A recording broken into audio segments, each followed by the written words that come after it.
नमस्कार, मैं हरीश गंगवार। आप देख रहे हैं एशियन मीडिया। आपने जनता को प्रधान की शिकायत करते देखा होगा, मेंबरों को प्रधान की शिकायत करते देखा होगा और पूर्व प्रधान को प्रधान की शिकायत करते देखा होगा। मगर हमारे साथ वर्तमान प्रधान के पिताश्री मौजूद हैं। इन्होंने पूर्व प्रधान के कारनामों की शिकायत की, उसमें एफआईआर हुई। इनके विभाग ने प्रधान सचिवों और पीए को दोषी भी माना है, उनसे रिकवरी भी हुई है। रिकवरी होने के बाद उन पर जब कार्रवाई नहीं हुई तो प्रधान जी ने कोर्ट की शरण ली। कोर्ट से एफआईआर दर्ज हुई। एफआईआर दर्ज होने के बाद अब पुलिस का खेल चला, एफआईआर लगी। एफआईआर लगने के बाद फिर से आपने प्रोटेस्ट डाला है, क्यों? अच्छा, ये जरूरत क्यों आन पड़ी आपको इतनी बड़ी कार्रवाई करने की और इतनी दूर जाने की? मतलब कोर्ट तक जाने की और कोर्ट से बाद फिर दोबारा प्रोटेस्ट डालने की। जब पुलिस ने एफआईआर लगा दी, आप संतुष्ट नहीं हुए। पहले तो आप कारण बताइए, ये सब क्यों किया आपने? वर्तमान प्रधान आपके बेटे हैं। पहले तो थाना जहानाबाद में मेरे जाने के बावजूद जो है एफआईआर नहीं लिखी गई जी। जब नहीं लिखी गई उसके बाद मैंने कोर्ट की शरण ली। कोर्ट की शरण में जाने के बाद सभी साक्ष्य लगाए मैंने। इनके द्वारा रिकवरी भी हुई है डीसी मनरेगा उपायुक्त श्रम महोदय द्वारा जी। उस रिकवरी पर जो है वसूली भी हुई है। दोषी मान के ही इनके खिलाफ कार्रवाई हुई है। विभाग को एफआईआर कराना चाहिए था, लेकिन किन्हीं कारणों से नहीं कराई विभाग ने। इसकी वजह से मुझे कोर्ट की शरण में जाके मुझे एफआईआर करानी पड़ी। सभी साक्ष्य मेरे द्वारा जो लगाए गए उनकी अनदेखी करते हुए पूर्व विवेचना अधिकारी ने गलत विवेचना न्यायालय को भेज दी। उस पर मेरे द्वारा प्रोटेस्ट पटिशन डाली गई। प्रोटेस्ट पटिशन डालने के बाद में फिर दूसरे विवेचना अधिकारी ने फिर वही काम किया। उसी पुरानी एफआईआर के समर्थन में ही मतलब एफआईआर लगा दी। मेरे द्वारा ना किसी साक्ष्य पे गौर किया गया, ना मेरे बयान लिए गए, ना गांव डंडिया बिसौड़ी में जाकर किसी गवाहान से बयान लिए, ना उनसे जांच की। कोई कार्रवाई ना करते हुए मनमाने ढंग से एफआईआर लगाई गई। न्यायालय को गुमराह किया गया। न्यायालय को गुमराह किसने किया? न्यायालय को गुमराह किया विवेचना अधिकारी जहानाबाद पुलिस ने। अच्छा, ये बताइए, सबसे पहला सवाल हमारा ये था आपसे कि ये सब करने की जरूरत क्या पड़ी? जैसे प्रधान बहुत छोटी कड़ी होता है, उस पर कोई भी कार्रवाई कभी भी करा सकता है, क्योंकि इतनी कमियां होती हैं। और आप वर्तमान में दूसरी बार प्रधान है ना? दूसरी बार प्रधान। पहले कौन थे? पहले मतलब 2005 से मैं आपकी बात कर रहा हूँ। पहले भी आपकी यही जो ना, पहले मैं 97 में रहा था। आप 97 में रहे? 97। उसके बाद में ये भद्रपाल की माँ बनी है। भद्रपाल जी की माँ बनी। इसके बाद फिर अब इस वक्त आपके बेटे? हाँ, अब इसके बाद में मेरा लड़का दूसरी बार चुना गया। अच्छा, आपका लड़का दूसरी, मतलब 3 बार आपके यहाँ प्रधानी रही? जी। आपको अच्छा पूर्व प्रधान की शिकायत करना क्यों पड़ा? मतलब मैंने इसके कारनामे देखे कि इसने मृतक के नाम पैसा निकाला है, कहीं सफाई कर्मचारी के नाम पैसा निकाला है, कहीं नाम मतलब किसी व्यक्ति की बल्दियत पिता का नाम बदल के पैसा निकाला है। कुर्मी या ब्राह्मण या अन्य जो भी जाति हैं उन सबके नाम से जो पैसा निकाला वो उन्हें एससी दर्शा के पैसा निकाला गया है। अच्छा, मतलब अदर कास्ट दर्शा के भी उसमें क्या लाभ मिलता है? अदर कास्ट दर्शाने में क्या फायदा मिला? अदर कास्ट से गांव में मतलब जो है जो शेड्यूल कास्ट दिखा के योजना ज़्यादा मिल जाए, इस हिसाब से इसने हर किसी को अदर कास्ट दिखाने की कोशिश करी है।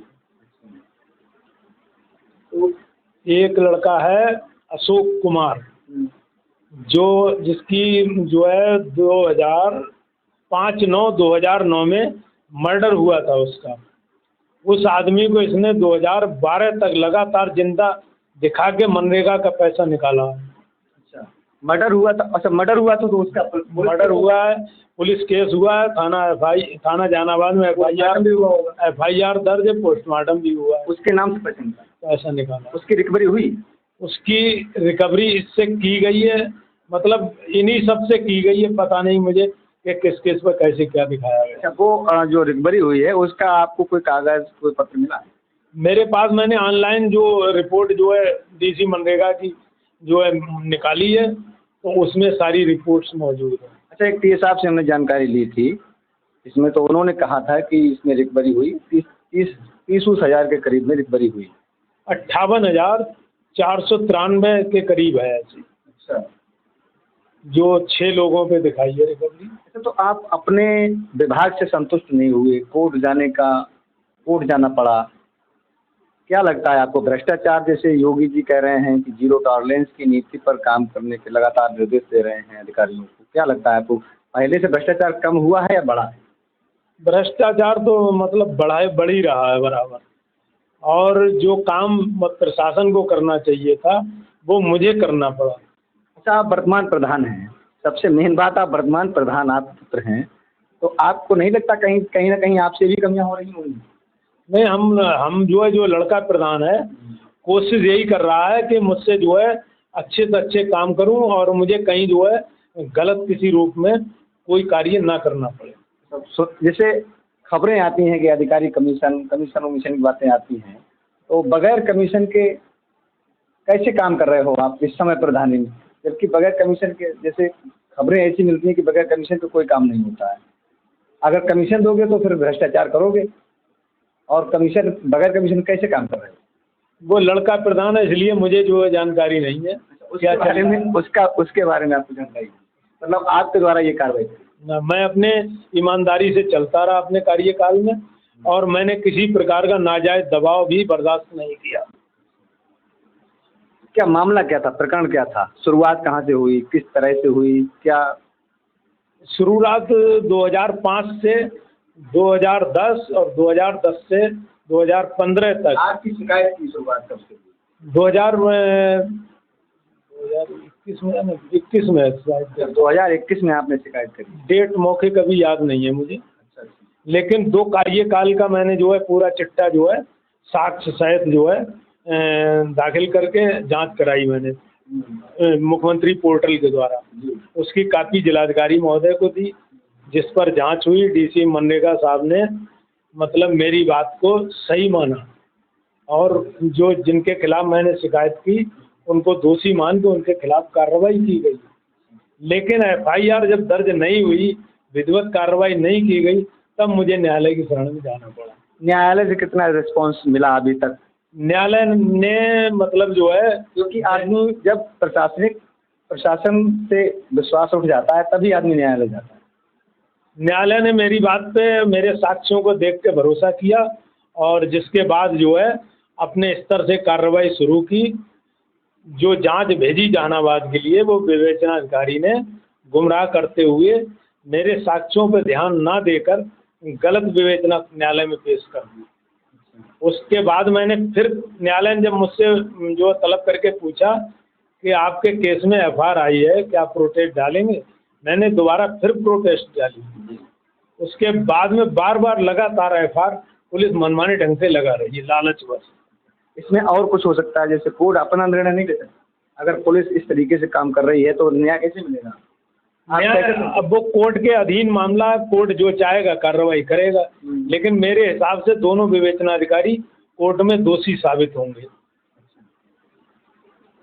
तो अब जैसे क्या क्या भ्रष्टाचार हुआ था आपके यहाँ, किस तरह का? जैसे पूरा वाकया सुना है किस तरीके से, जैसे आपने कहा मृतक के नाम से पैसा निकाला, और क्या हुआ था?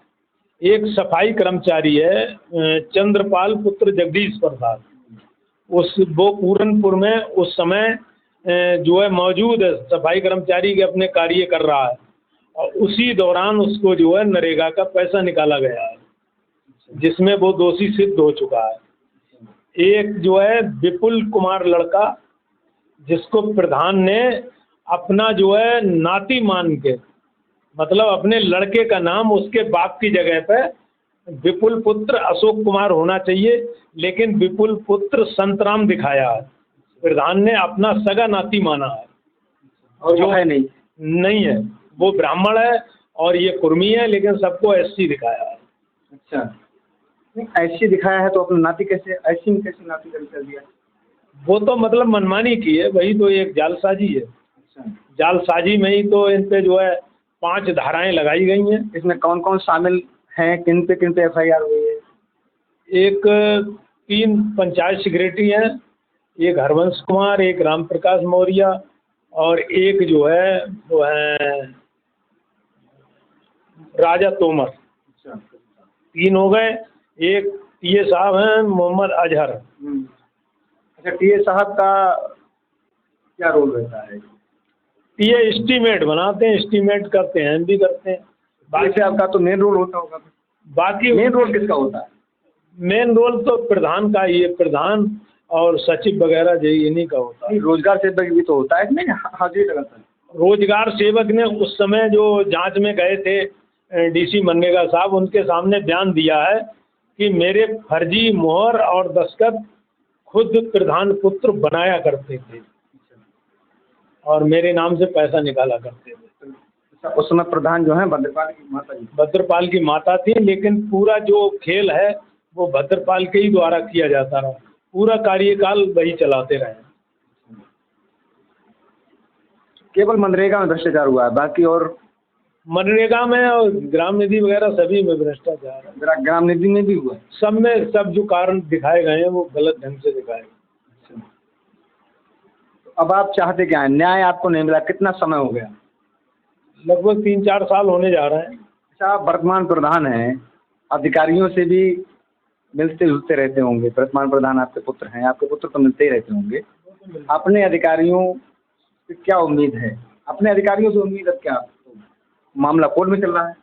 नहीं, अधिकारियों ने मतलब रिकवरी वगैरह तो करी है, जांच की थी, लेकिन उन्होंने एफआईआर दर्ज कराना उचित नहीं समझा होगा अपने स्तर से, इसलिए क्यों नहीं करा? जैसे कार्रवाई 2 तरीके की होती है, किसी पे एफआईआर हो जाती है, मनरेगा में भ्रष्टाचार अगर साबित हो जाता है, रिकवरी हो जाती है तो एफआईआर हो जाती है, और किसी पे नहीं होती। ये 2 तरीके की कार्रवाई क्यों करते हैं?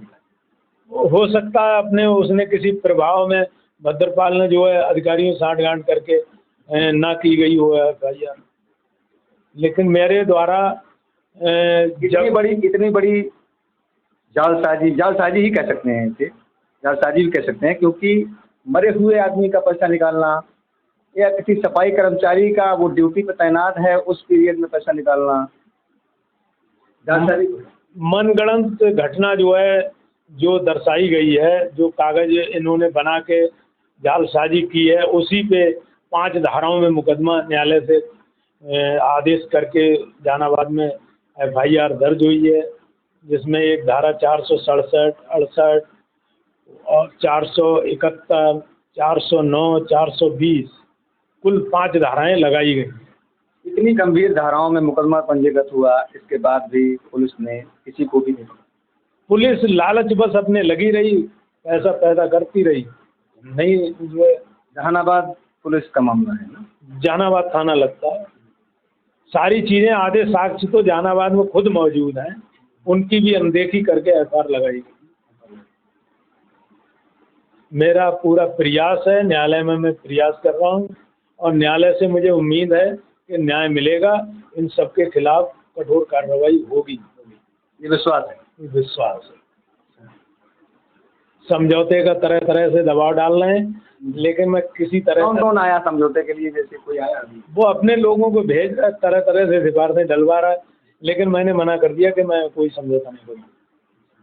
गलत काम किया गया, उसकी सजा मिलनी चाहिए।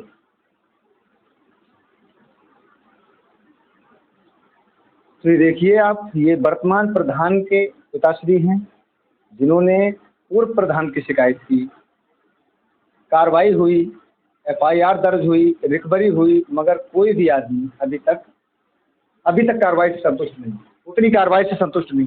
हाँ, दंडित अभी नहीं हो पाया कोई। किस तरह से दंडित करवाना चाहते हैं? तो कोर्ट खुद संज्ञान लेगा कि किस तरह से क्या सजा दी जाए इन्हें, तो कोर्ट से सजा मिलनी जरूरी है। जरूरी। आपको लगता है कि न्याय मिलेगा? न्याय बिल्कुल मिलेगा। इनके कारनामे ऐसे हैं, वो बच नहीं पाएंगे। अच्छा, इस समय पुलिस कैसा काम कर रही है, आपको क्या लगता है? इस तरह से कोर्ट ने एफआईआर दर्ज करने के आदेश दिए, एफआईआर दर्ज हुई, फिर पुलिस ने अपनी मनमानी करते हुए इस समय पुलिस अगर कोई करती तो फिर एफआईआर क्यों लगाती? नहीं, इस समय पुलिस किस तरीके से काम कर रही है ये कहें? इस समय से अब पुलिस का तो जो है काम, कि आप एक प्रधान हैं, आपको न्याय नहीं मिला प्रधान पुलिस से, तो आम आदमी क्या? आम आदमियों के भी साथ पुलिस का यही रवैया चल रहा है, क्योंकि मैंने पोर्टल के द्वारा शिकायत की थी, पोर्टल पर भी ये बराबर गुमराह करते रहे हैं और मनमाने ढंग से इनने जो है पोर्टल को अपनी जांच आख्या भेजते रहे। पोर्टल का महत्व तो इन्होंने खत्म कर रखा है। इस प्रकार मुख्यमंत्री पोर्टल की बात आती है तो बहुत सारा ताख्या लगा देते हैं, उस पर क्या कहेंगे? मुख्यमंत्री का पोर्टल है वो, इसमें क्या लगता है आपको, शासन की बदनामी है? मुख्यमंत्री महोदय को खुद संज्ञान लेकर ऐसे भ्रष्ट अधिकारियों के खिलाफ सख्त कार्रवाई करनी चाहिए। उनसे पूछना चाहिए कि आपने क्यों गलत ढंग से एफआईआर लगाई है जब साक्ष्य मौजूद है तब। अच्छा, भ्रष्टाचार को लेकर क्या कहेंगे इस बार? भ्रष्टाचार न रुक रहा है, न अभी तक रुका है। मुझे उम्मीद है ऐसा ही चलता रहा तो जनता में विश्वास खत्म होता जा रहा है। जनता विश्वास इसके प्रति, सरकारों के प्रति, सरकार के प्रति पिछली सरकार की अपेक्षा क्या लगता है आपको? कुछ बदलाव हुआ है? इन्होंने सिस्टम बदला, लेकिन अधिकारी तो वही है, काम करने वाले वही है, लिहाजा वो अपने उसी ढर्रे पे चल रहे हैं। डिजिटल इंडिया हो गया है, सब कुछ डिजिटल है इस समय, हर चीज़ ऑनलाइन आप देख सकते हैं। क्या प्रधान ने कराया, इसके बाद भी भ्रष्टाचार कैसे हो जाता है? भ्रष्टाचार की जड़ें बहुत गहरी हैं, कमीशनखोरी चल रही है, वो ना रुक पा रही है, ना ही रुकेगी ऐसी उम्मीद है, इसलिए सही काम होना असंभव लग रहा है। देखिए, ये थे हमारे साथ वर्तमान प्रधान के पिताश्री। अगर ये वीडियो हमारा आपको पसंद आया हो तो प्लीज़, यूट्यूब पर देख रहे हैं तो हमारे चैनल को सब्सक्राइब करें, और फेसबुक पर अगर देख रहे हैं तो हमें फॉलो करना ना भूलें। धन्यवाद। जय हिंद, जय भारत।